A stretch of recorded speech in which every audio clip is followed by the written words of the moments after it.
Daaku Maharaj cinema review.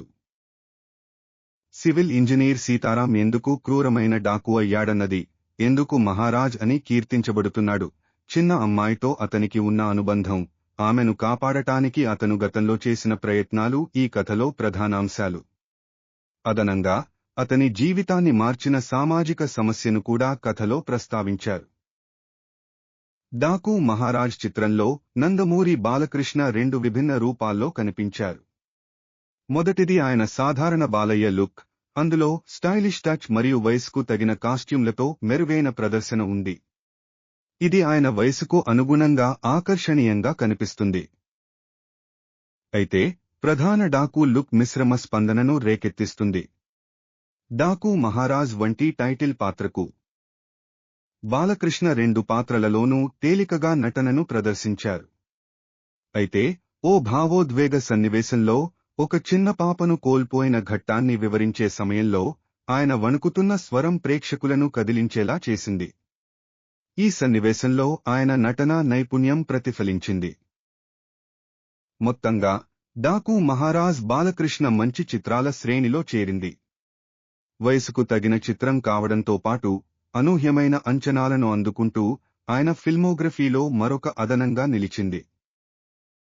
శ్రద్ధా శ్రీనాథ్, ప్రగ్యా జైస్వాల్ నటించిన మహిళా పాత్రలు పరిమితంగా ఉన్నాయి. అయితే సాధారణ మసాలా చిత్రాల్లో కనిపించే పాత్రల కంటే భిన్నంగా ఉన్నాయి. ఈ పాత్రలు తమ పరిధిలోనే మెరుగ్గా ఉంటాయి. ఊర్వశి రౌటేలా పాత్ర యథార్థంగా స్క్రీన్పై మెరుస్తూ సినిమాకు గ్లామర్ను చేర్చింది. అయితే ఆమె పాత్ర పూర్తిగా అభివృద్ధి చెందలేదని అనిపిస్తుంది. అదే సమయంలో ఆమెకు ప్రత్యేక మాస్ సాంగ్ ఇవ్వడం ద్వారా ప్రేక్షకులను ఆకట్టుకున్నారు. బాబీ డియోల్ ప్రతినాయక పాత్రలో కనిపించారు. అయితే అతని పాత్ర సామాన్యంగా మరియు యథావిధిగా రాసినట్లు కనిపిస్తుంది. ఇది ప్రేక్షకులపై ప్రభావాన్ని చూపించలేకపోయింది.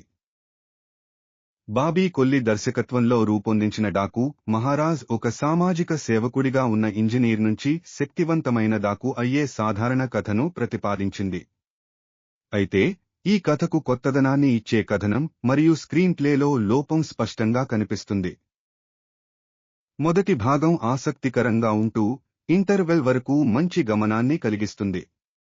కానీ రెండో భాగంలో ప్రధాన కారణాలను వెల్లడించినప్పటికీ డాకు మార్పు ప్రభావవంతంగా ఉండదు. కథనం బలహీనంగా మరియు ఆకట్టుకునేలా ఉండకపోవడం స్పష్టంగా కనిపిస్తుంది. డాకు మహారాజ్ చిత్రం అత్యుత్తమ విజువల్స్, బ్యాక్గ్రౌండ్ స్కోర్ కోసం థియేటర్లో ఒక్కసారిగా చూడదగిన చిత్రమని చెప్పవచ్చు. కానీ కథాపరంగా పెద్దగా ఆశించకూడదు. మరిన్ని వీడియోల కోసం దయచేసి నా ఛానల్ను లైక్ చేయండి మరియు సబ్స్క్రైబ్ చేయండి.